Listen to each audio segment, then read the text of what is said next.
I am representing the data acquisition sub-team of Shell Equal Marathon. My other teammates are John Hunter and Nick Lindenfelder, and our advisors are Dr. Robert Nagel and Dr. Robert Prinz. So,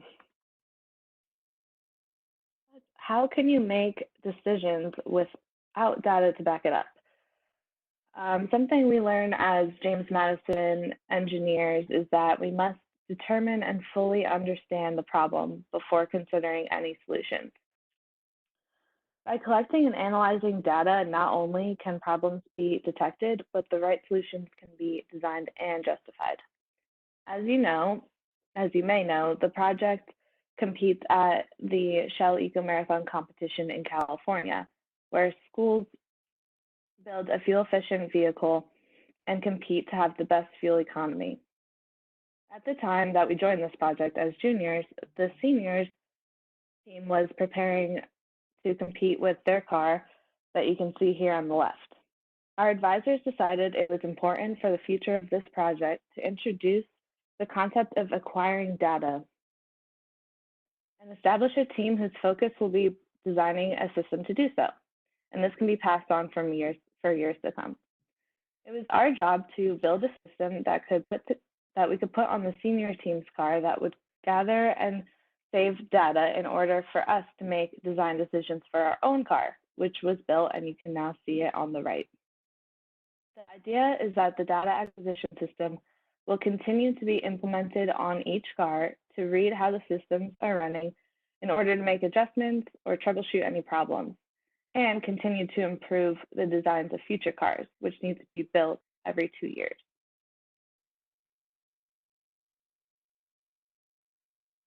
By understanding why we made the design decisions we did is especially important as a competition team. This is because the vehicle will have to pass a series of technical inspections during which judges will ask the team very specific questions about the design of the car. Using data to make the decisions will equip the team with to give clear justifications to these judges. And not only does the data acquisition system help the current project, but learning the processes of acquiring and analyzing data will help us in our own professional careers, no matter what field it may be in. Passing this concept down to future members of the Shell Eco Marathon teams will contribute to making strong Madison engineers as well.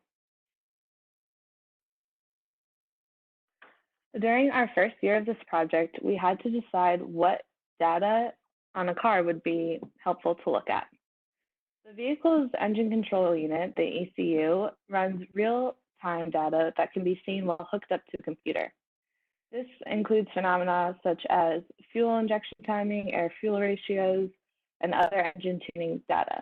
However, we wanted to build a system that will record this data and save it onto a file that can be later analyzed along with some more phenomena that the ECU does not capture. We decided that we wanted to gather the stress and strain of the chassis from the senior team's car, various temperatures around the engine and the cabin, power output of the car, speed and elevation while on the track, and some other things. We researched how to gather these data points and learned how to implement the various sensors around the car. On the left, you can see some of the components to our system, such as the tough book to see the data, the DAC itself, some sensors and amplifiers. On the right, you can see how we can verify some of our data using an oscilloscope to check if any of it is actually valid.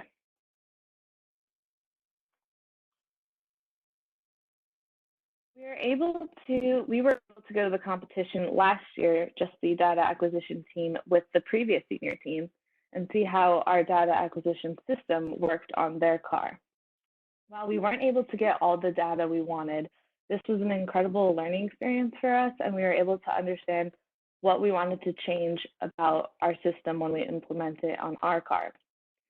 We were able to get some temperatures and throttle position, speed and elevation on the track as seen on the slide. Ultimately, the DAC team was able to learn so much about the car and the competition itself that we became very valuable to the Shell team as a whole. We were able to inform the chassis and drivetrain teams about the track and where the previous car was weaker.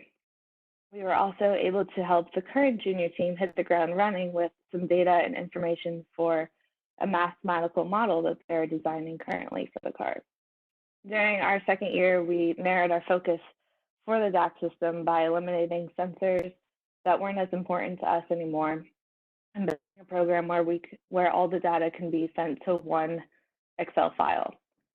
Also, we built an apparatus where all the sensors can be plugged in one place to improve organization and ease of use.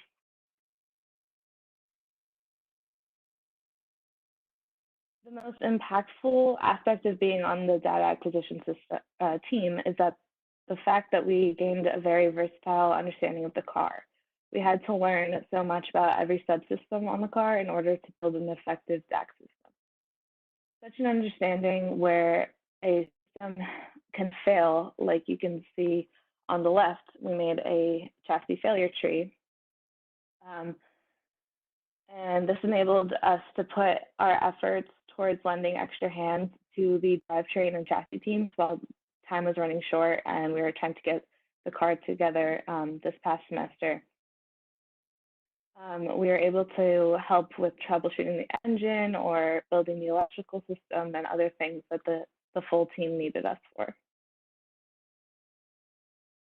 Unfortunately, the competition was canceled this spring and we were not able to test our the current iteration of our DAC system, but we are fortunate enough to have built such a strong relationship with the current junior team who will be taking over. They are equipped with the necessary knowledge to pick up where we left off, use our DAC system to continue to make improvements to the new car, and hopefully find success at the competition next year. So thank you for your time, and feel free to visit our website to learn some more information and see the history of this project. And I'm happy to answer any questions you might have.